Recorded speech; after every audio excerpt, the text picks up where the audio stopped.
খুশির খবর বন্ধুরা, দেখো আমার বরমশাই সকাল সকালে দেখো গ্যাস নিয়ে বেড়েছে আসছে, দেখো বাজিয়ে দিলাম গ্যাসটা।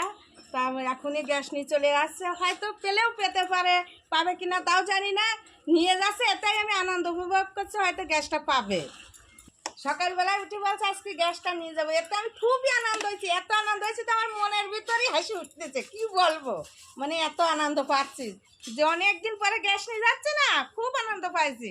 আনন্দর ঠেলায় মনে হচ্ছে আমি নাচ শুরু করে দিই, কারণ এখন খরিদ্দার বেশি রান্না করতে হবে না, মানে গ্যাসে রান্না করবো, হঠাৎ খরিদ্দার রান্না করবো, কি আনন্দ কি আনন্দ, আমি গ্যাস আনতে যাচ্ছে, কি আনন্দ আমার, কি আনন্দ, গ্যাস আনতে যাচ্ছে, কি আনন্দ কি আনন্দ। দেখো বরমশাই বেরিয়ে গেল, বললো আজকে মাছটা আনবো না, তার আমার আসতেও খুব দেরি হবে, তা কি করব, তাই যে ভাবছি যে কয়টা ডিমই রান্না করি। তাই যে ডিমগুলো আমি কটুর ভিতর দিয়ে এখান থেকে নিয়ে যাচ্ছি, কারণ আবার এই টাইমে নিয়ে যাব। এক এক করে কটুর ভিতর সবগুলো ডিম আমি সাজায় নেব। আমার কটুটা তো ছোট না, দেখো অনেক বড় কটু।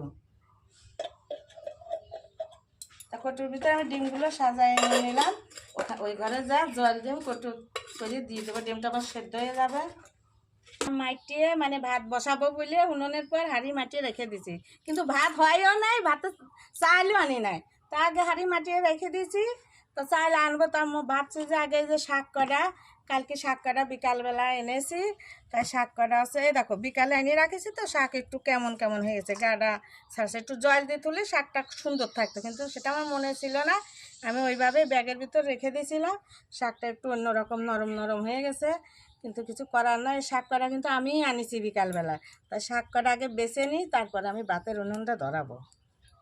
একদম কষি, মানে সবে বেরোইছে, বাঁচতে বলছি। এবার মুখ ধুতে যে টিপ খুলে গেছে, আমি অতটা খেয়াল করি নাই, মুখ ধুতে টিপ খুলে গেছে। এখন আমার ছেলে বলছে, ও মা তোমার মুখটা ভালো দেখা যাচ্ছে না, তুমি টিপ পরতে পারো না, কপালে টিপ না থাকলে হয়, টিপ পরো।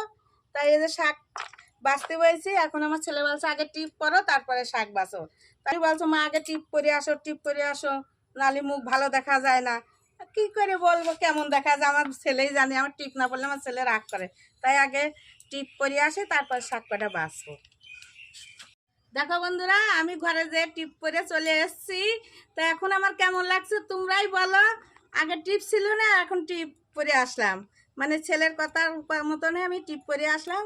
তো এখন শাক কটা আমি বেছে নিই, কারণ বাঁচতে তো একটু টাইম লাগবে, ছোট ছোট শাক দেখাই তো যাচ্ছে, গোপনের কিছু নাই এখানে, সবগুলো শাক এইভাবে বাঁচতে হবে, এলোমেলো হয়ে গেছে তো তার জন্য একটু দেরি হবে। আমি এক এক করে সব মশলা, আগে লঙ্কা বাটবো, তারপর আদা রসুন সব কিছু এক এক করে আমি পাটাই করে নেব। এই তো ইতিমধ্যে আমার শাক হয়ে গেছে, তো আমি এখন শাকটা নামাবো। এর মধ্যে সব কিছু নিয়ে এসেছি, তা এখন আমি খেতে দেবো, আমু খাবো, একসঙ্গে সবাই বসে খাবো। তা আজকে যে ডিমের ঝোল আর শাক, আর এই ভাত তো তার বলার নাই, আর কিছু বলাই লাগবে না, আর কিছু করি না, একদম নর্মাল, শুধু ডিমের ঝোল শাক আর কিচ্ছু না। তা আমি এখন ভাত বেড়ে দিচ্ছি, ওই ওটা ভাত খেয়ে নাও, ঝরঝরে বাবুকেও ভাত বেড়ে দিই, একবারে সবাইকে ভাত বেড়ে দিই, আমিও বেড়ে নেব। খেতে বসে গেছি, সবাই একসঙ্গে আজ বসে গেছি। তা প্রথমে আমি শাক দিয়ে খেয়ে নিচ্ছি, কারণ শাক দিয়ে ভাত খেতে প্রথমে আমার ভালো লাগে, তাই আমি শাক দিয়ে আগে খেয়ে নিচ্ছি। দেখো শাক দিয়ে ভাত মাখালে কি সুন্দর কালার হয়, সবুজ, ভাবলো আমি খাও।